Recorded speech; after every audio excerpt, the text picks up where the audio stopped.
There's this other big story out of Ontario recently, where Ontario Premier Doug Ford pushed through legislation or tabled legislation to force, I think, 55,000 education workers back to work. This would have used the notwithstanding clause to override the charter, which became a major political point. Trudeau weighed in on this. Eventually, there was a lot of backlash, and Ford withdrew the bill. But it had a very curious impact on support for the federal parties.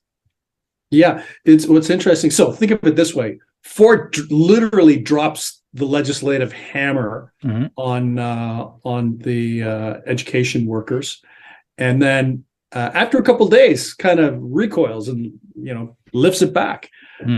What's interesting is because we poll every week, basically every day on the federal scene, and one thing that we did see, and Michael, if we can share the trend line on this, this is the trend line of federal party support in the province of Ontario. So it's not provincial, it's federal.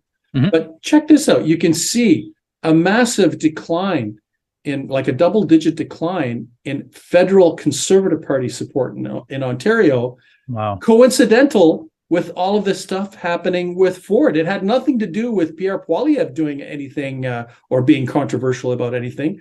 The only thing that was really in the news is the Ford government. What this suggests is that perhaps there's a relationship for the Conservatives between what happens in Ontario and at least the federal numbers in Ontario.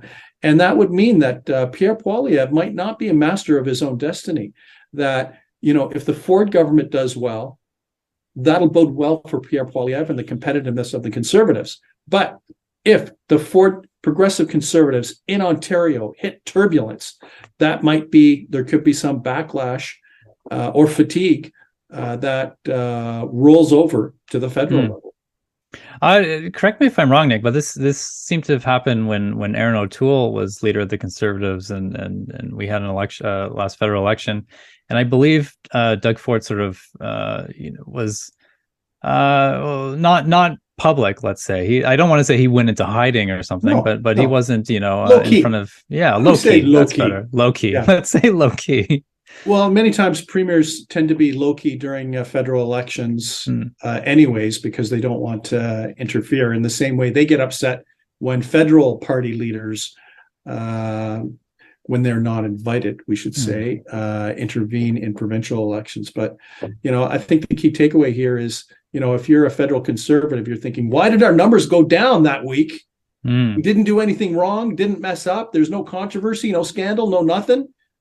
And then it'd be like, well, hey, for some Canadians, especially in Ontario, they make the connection. So, I guess what I want to put on the table is that there could be a relationship between the success of Doug Ford and potentially the success of Pierre Poilievre, that if in vote-rich Ontario, which the Conservatives must win in order to get the upper hand in the House of Commons, if Ford's in trouble, that might just not be great news for the federal Conservatives.